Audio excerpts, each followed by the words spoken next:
We've been talking all month about critical cultural issues with renowned author and speaker and pastor Chip Ingram. His book that we're offering to you is called Culture Shock. It's a biblical response to today's most divisive issues. This book is all about creating conversations that relate to some of the most controversial issues of our day.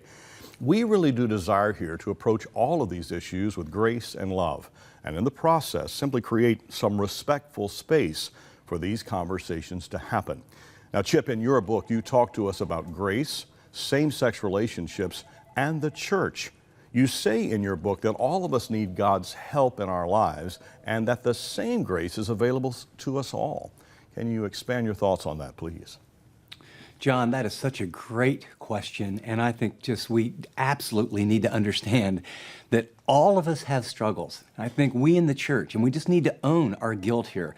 We've kind of taken this specific area, homosexuality, and we've kind of pulled that out and made it this sort of unpardonable sin, and it's the worst thing that could ever happen. And I remember teaching on this in the life of our church, and I said, we're going to be talking about this, and this is what the scripture says. And then I said, tongue-in-cheek, because I really wanted to make this point about grace and need, I said, now I want all of you liars and idolaters and fornicators and adulterers, I want you to know that I'll get back to you later, but I just want to talk to those who struggle here.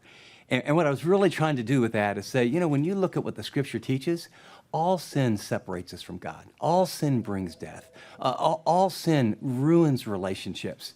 Well, this happens to be a particular area, and we need to respond to this area and this issue the same way that we do to others, whether it's heterosexual sin or sexual addiction or pornography or alcoholism or workaholism or all the different things.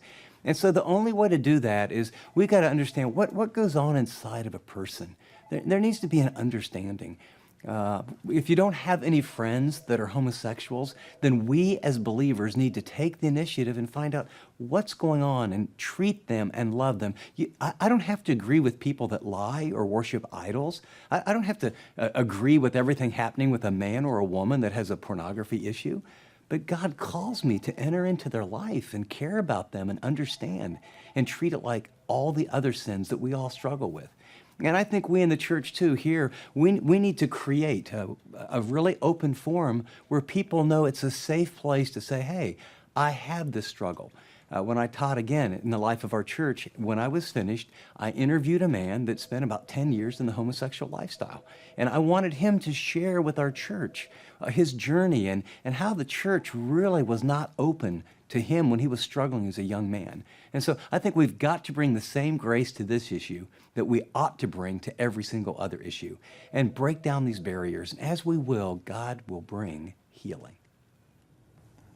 Well, thanks, Chip, for the reminder that the grace of God is available to all of us. In fact, the scriptures remind us, where would any of us be if it weren't for the grace of God? And that's just one of the amazing things about God's amazing grace. It's freely offered to all who will receive it. Central to our conversations these days about any area of life where there is respectful disagreement is the grace of God. Now, this book will help you shape your thoughts and actions, and ingredients inside of it will be grace. That's such an important part of this recipe of conversation.